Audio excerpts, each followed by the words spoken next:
अस्सलामुअलैकुम वरहमतुल्लाहि वबरकातुहू। जी हाँ दोस्तों, उम्मीद है कि आप तमामी हज़रात खैर व आफ़ियत से होंगे, तमामी लोग अच्छे होंगे।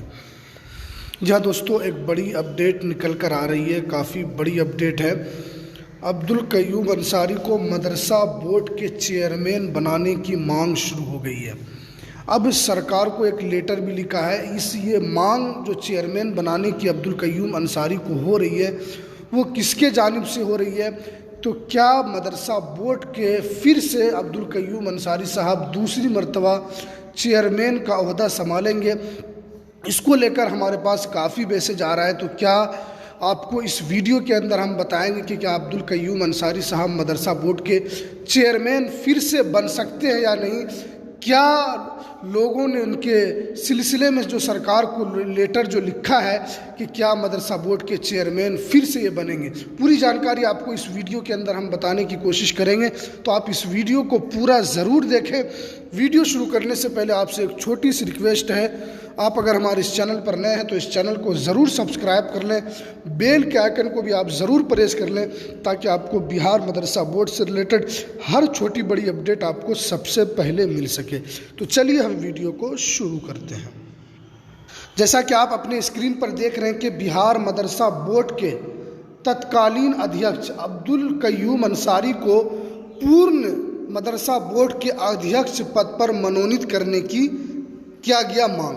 अब यहाँ पर आपको नज़र आ रहा है कि बिहार मदरसा बोर्ड कि जो तत्कालीन अध्यक्ष अब्दुल कय्यूम अंसारी को फिर से अध्यक्ष बनाने की जो मांग हो रही है, ये मांग तेज़ हो चुकी है।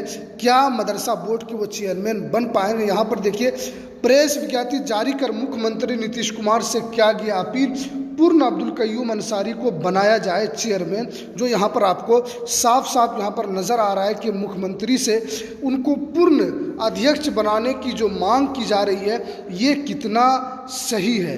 अब यहाँ पर आपको देखिए, यहाँ पर बिहार मदरसा नियोजित शिक्षक संघ गैर अनुदानित प्रकोष्ठ के अध्यक्ष मोहम्मद इसराइल तथा 2459 वन प्लस लोग बिहार मदरसा टीचर एसोसिएशन के जनरल सेक्रेटरी मोहम्मद जैनुल हक ने शुक्रवार को एक प्रेस विज्ञप्ति जारी करते हुए मीडिया कर्मियों के माध्यम से सूबे के जो मुखिया नीतीश कुमार से अपनी मांग रखी है, और संयुक्त रूप से दोनों शिक्षक नेताओं ने तत्कालीन अध्यक्ष अब्दुल कय्यूम अंसारी बिहार राज्य मदरसा शिक्षा बोर्ड पटना के बारे में विस्तार से जानकारी दिया है।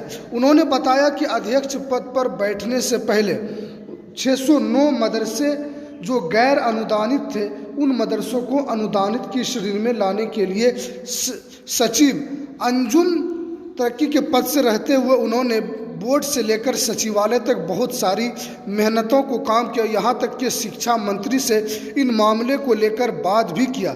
उनकी परिषद की वजह से इन मदरसों को सरकार अनुदानित किया गया, और नीतीश कुमार की सरकार ने जब उनको अध्यक्ष पद पर मनोनीत किया तो पद पर बैठते ही मदरसे के इनकलाब पैदा हो गया और शिक्षा मंत्री से बड़ा सुधार हुआ। अब यहाँ पर जो आपको यहाँ पर नज़र आ जाएगा कि देखिए, जब वो चेयरमैन थे तो चेयरमैन के पद पर रहते हुए उनकी तरफ से बहुत सारा काम किया गया, लेकिन आप जानते हैं कि जब वो चेयरमैन थे तो उनके ऊपर बाज़ाब्ता पेपर के अंदर, मैं इससे पहले उनके ऊपर वीडियो बना चुका हूं कि उनके ऊपर भाई भतीजावाद का उनके ऊपर आरोप भी लगा, और उन पर भ्रष्टाचार का भी आरोप लगा था कि वो अपने घर वालों ही को नौकरी देते हैं, और वो अपने घर के अंदर जितने हैं परिवारवाद की वजह से वो नौकरी अपने घर के अंदर मारते। इसको लेकर काफ़ी बवाल भी हुआ था। उस वक्त ये काफ़ी मीडिया में सुर्खियाँ भी बने थे, लेकिन आप जानते हैं कि इनको लेकर बहुत सारे लोग नाराज थे। जब इनका कार्यकाल पूरा हुआ तो बिहार सरकार की तरफ से इनको दोबारा अध्यक्ष पद पर नहीं बैठाया गया, क्योंकि आप जानते हैं कि इनको लेकर बहुत सारी बातें चली थी, और उस वक्त इनके ऊपर जो दाग लगा वो लोगों के दिलों के अंदर बैठा हुआ था। अब देखिए, अब जो लोगों की तरफ इल्ज़ाम लगाया गया, जो भी बातें इनके ऊपर हुई, क्या वो बातें सरकार को याद है या वो सरकार भूल गई है? क्या दोबारा सरकार इनको चेयरमैन बनाएगी? ये सरकार का मैटर है। लेकिन लोगों ने इनको लेकर जो पहले जो इन्होंने काम किया, इनको लेकर कहा कि ये जब नहीं थे तो उस वक्त 609 मदरसों को जो अनुदानित की श्रेणी में नहीं लाया गया था, जब ये आए थे उनको अनुदान की श्रेणी में लाया भी गया और इनको फिर अनुदानित मदरसे के अंदर दाखिल भी कराया गया। तो ये इनकी मेहनत, इनकी कोशिश की वजह से ये तमाम चीज़ें हुई जो इनको इनके बारे में यहाँ पर बताया गया है। और फिर यहाँ पर इन्होंने बताया कि मदरसे पैदा हुआ और शिक्षा मंत्री से बड़ा सुधार हुआ। शिक्षकों के पेमेंट ज़िला स्तरीय कर दिया गया और समय पर ऑनलाइन परीक्षा फॉर्म और रिजल्ट घोषित होने लगा। मदरसा बोर्ड के धांधली पर तत्काल रोक लगाई गई और 1646 मदरसों में से जांच किए गए मदरसों को अनुदान की श्रेणी में लाते हुए संचिता को शिक्षा विभाग के अनुशंसा पत्र प्रस्तुत किया गया और तथा मुख्यमंत्री ने शराबबंदी कानून बनाया और गांव-गांव से समाज सुधार हो तो शराबबंदी मुहिम बेदारी कॉन्फ्रेंस प्रत्येक ज़िले में तत्कालीन अध्यक्ष ने मदरसा शिक्षकों के साथ किया। वही नहीं रुके, आपदा प्रबंधन प्राधिकरण द्वारा सभी मान्यता प्राप्त मदरसा करीब 4000 मदरसा शिक्षकों को परीक्षण लेने के लिए कार्य किया गया ताकि मदरसों के समिति के ट्रैक्ट बनाकर रजिस्ट्रेट किया गया ताकि सिलेबस के अलावा धार्मिक पढ़ाई भी हो सके।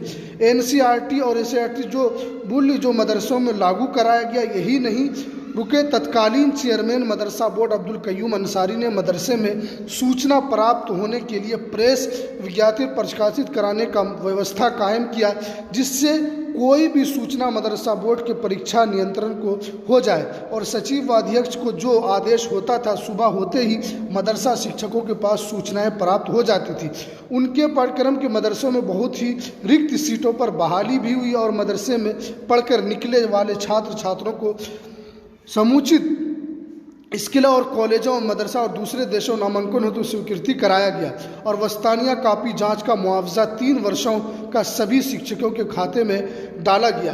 तो इनको जो जब तक ये चेयरमैन थे, जो इनकी उपलब्धि है वो इसके अंदर बताया गया, इसलिए कि इनको चेयरमैन बनाने की जो मांग हो रही है तो जाहिर सी बात है जब तक इनकी तारीफ नहीं होगी, जब तक इनके पिछले कामों को व्याख्या नहीं किया जाएगा, इनके पिछले कामों को नहीं दोहराया जाएगा, इनके पिछले कामों को नहीं बताया जाएगा तो इनको चेयरमैन के सिलसिले में लोगों को कैसे पता चलेगा।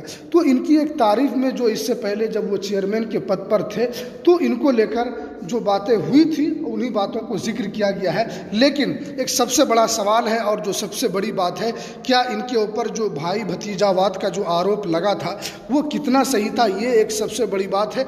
और क्या सरकार जो इसके ऊपर इस तरह की जो बात हुई थी तो क्या सरकार ने इनसे जो जांच हुई या नहीं हुई, क्या कितनी इसके अंदर सच्चाई थी, उसको भी सरकार को देखकर ही आगे जो अध्यक्ष है जो बिहार मदरसा बोर्ड का उसको मनोनीत करने का काम करना चाहिए। और देखते हैं कि सरकार इसको लेकर किस गंभीरता से अध्यक्ष को नियुक्त करती है, ये एक सबसे बड़ा सवाल होगा। और तमाम लोगों को इस चीज़ का इंतज़ार है कि कितना दिनों के अंदर चेयरमैन की बहाली मदरसे के अंदर हो पाएगी, क्योंकि अभी तो आपको संभव नहीं नज़र आ रहा है कि मदरसे के अंदर चेयरमैन की बहाली कब होगी। अभी अब्दुल सलाम साहब जो सेक्रेटरी हैं वही उसी के ज़रिए से अभी काम चल रहा है मदरसे के अंदर और वही तमाम तर चीज़ों को अभी देख रहे हैं। अब देखते चेयरमैन की नियुक्ति सरकार क्या फिर से दोबारा अब्दुल कय्यूम अंसारी साहब को बनाते हैं, ये एक सरकार का विषय है और सरकार इसके ऊपर क्या निर्णय लेती है इस पर हमारी भी नज़र रहेगी। और कोई भी अपडेट चेयरमैन को लेकर आएगी तो मैं आपको सबसे पहले पहुँचाने की कोशिश करूँगा। तो आप इस चैनल के साथ जुड़े रहें। इस चैनल को अगर आपने सब्सक्राइब नहीं किया है तो आप जल्दी से इस चैनल को सब्सक्राइब कर लें, बेल के आइकन को भी आप ज़रूर प्रेस कर लें। बहुत बहुत शुक्रिया। अस्सलामु अलैकुम वरहमतुल्लाहि वबरकातुहू।